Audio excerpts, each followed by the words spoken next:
Parang gusto kong mag-tequila. Bigla yung blender. Ay, ang laki.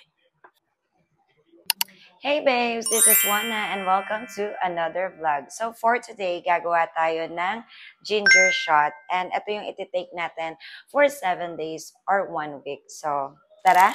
So ito yung mga gagamitin natin for our ginger shot. We have 2 lemons, 2 orange, turmeric powder, pepper, and of course, luya or ginger natin. So, I'm not so sure kung gaano dapat karami yung gagamitin natin luya, pero ito na lang yung gagamitin ko.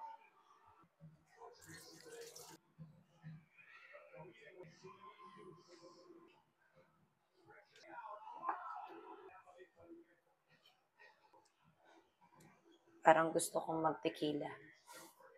Hindi, magte-tequila. So, yung sa luya ko, hindi ko na siya binabalatan kasi mamaya, strainer naman natin siya. Pain lang natin siya ng maliliit. Kasi baka mabigla yung blender. But, uy, ang laki. No. Konting bulok na siya.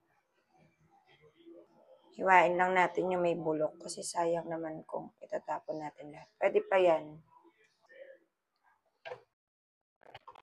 So now, pagsasama-samahin na natin siya. Lemon, orange, yung ginger.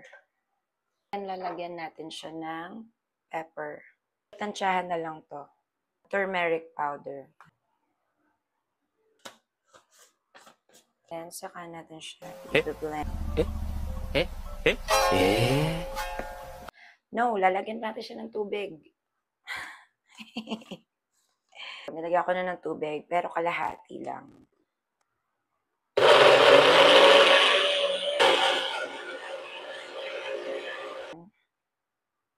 So, then i-strain pa natin yan.